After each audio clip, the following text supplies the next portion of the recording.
I've recently saw a video where a dark-skinned woman looks into the camera and says, "This is what identity theft looks like," with pictures of light-skinned Ethiopians in the background. She claims that the Habesha people of northern Ethiopia are not indigenous but are the descendants of colonizers. But what if I told you that this narrative, no matter how emotionally charged, is not only wrong but rooted in colonial thinking? What if I told you that this dangerous narrative does not fight white supremacy but reinforces it? Stay with me, because in this episode we are going to unpack history, genetics, geography, culture, and colonial academia. And by the end you will see why the truth is much more powerful and much more unifying than the myth.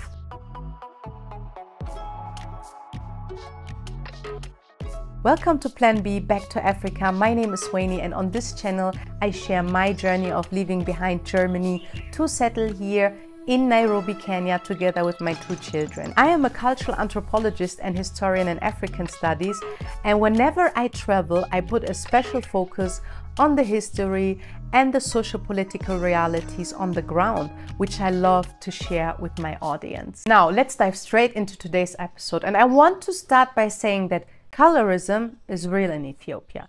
I have spoken about this issue a couple of times, not just here on my YouTube channel, but also on my Instagram channel. Dark-skinned Ethiopians, especially from the south, have been systematically marginalized. They are underrepresented in the media, in politics, and in national narratives. And that injustice must be addressed, period. However, this video right here, please take a look. This level of identity theft.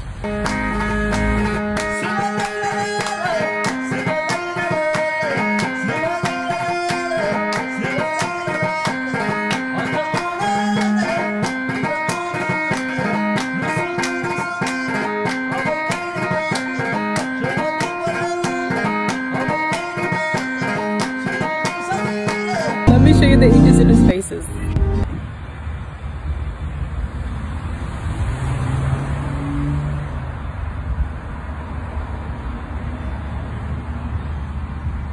So this video right here implies that the people that were shown in the beginning of the video are not truly Ethiopian. And whenever I see such videos, I always jump straight into the comment sections.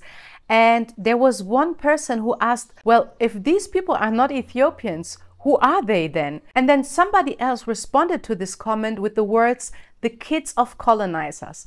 And the creator of this video liked that comment. So she's claiming that light-skinned Habeshas are the kids of colonizers and not indigenous to Ethiopia. And I say this with love. This is just historically false. Ethiopia has over 80 different ethnic groups, and we are the second most populous country on the African continent, with over 120 million people. From the Omo Valley in the south to the highlands of Tigray, Gondar, and beyond, we come in all shades, cultures, languages, and ways of life. And that Habesha identity that can be found in the Tigray region, Amhara region, and beyond in Eritrea is part of that larger mosaic. So using skin tone as a way to gatekeep Ethiopianness and in extension Africanness doesn't make any sense in a country that is so diverse. I mean, ask yourself, if the level of melanin in your skin tone determines who's truly African and who not, would we say the Khoisan, light-skinned with features some say resemble Southeast Asians, aren't indigenous despite living in Southern Africa for over 20,000 years? Of course not. Now here's where it gets really interesting. There's actually a solid reason why some folks believe that Habeshas aren't truly African. And the idea that Habeshas are not truly African was born outside of Africa, but in European universities. Imagine the Institute for Ethiopian Studies in many universities around the world is not managed by the Department for African Studies. It's under Oriental Studies.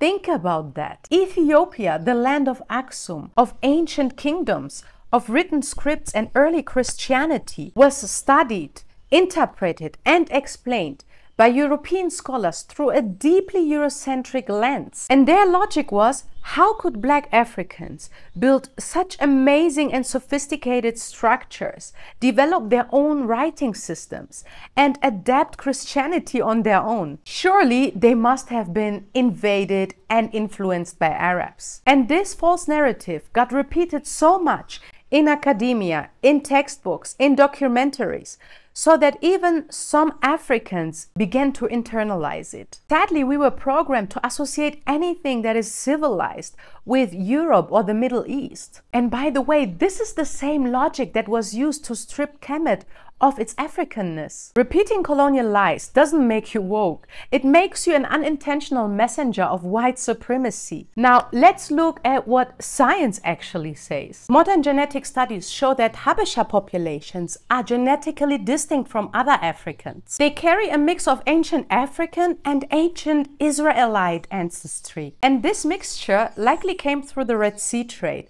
through empire. The Aksumite Empire was one of the 4 biggest empires in the world during the medieval times.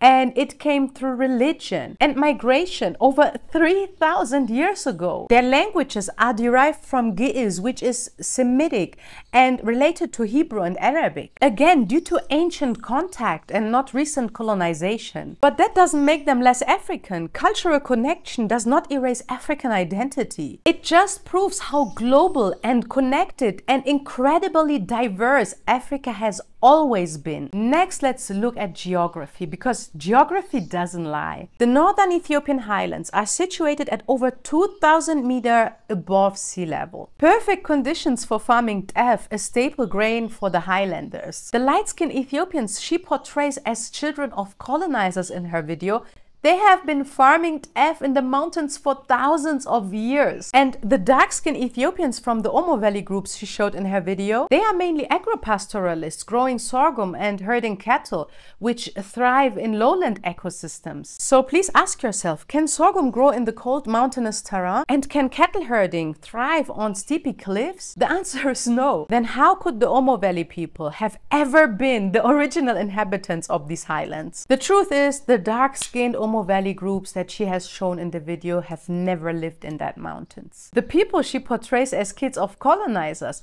they have lived in those mountains for millennia. Having said that, let's get to the next point. Let's talk about skin tone. Now, for those who don't know, skin tone evolves based on your environment. Darker skin offers protection in high UV areas. Lighter skin, on the other hand, develops in regions with less UV for better vitamin D synthesis. And as I have mentioned earlier, the Ethiopian and Eritrean highlands sit at over 2,000 meters above sea level. And that changes the UV exposure drastically, even though it's near the equator. Add to that the ancient Israelite mixture, and the result is you get lighter skin tones. Not because of colonization, but because of genetics, environment, and time. And guess what? Highland communities were geographically isolated for centuries, also because they have successfully fought off colonial invasion, and that helped preserve certain features, including lighter skin tones that differ from other African populations. That doesn't make them less African. Light skin in the highlands isn't evidence of invasion.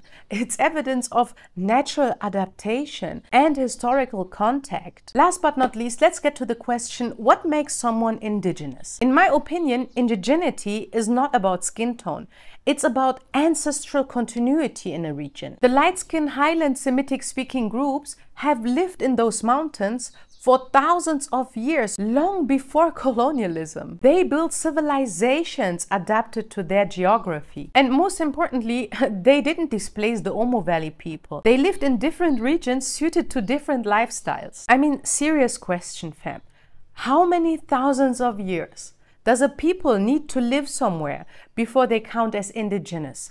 And who decides that? And do we really want to use skin tone as the test for African authenticity? Look, fighting colorism and anti-Blackness in Ethiopia and across Africa is absolutely necessary, but not like this, not by erasing other Black people, not by repeating colonial narratives dressed up as revolutionary truth. Because when we do that, we are not fighting the system, fam, we are reinforcing it. Africa is not a monolith, and we need to protect its diversity and not weaponize it against each other. It's time we embrace the full story of Africa. Messy, beautiful, diverse, and unapologetically ours. That's it for today. Thanks for watching. I hope you enjoyed this episode. Let me know your thoughts in the comments below, and I look forward to see you in the next video. Bye!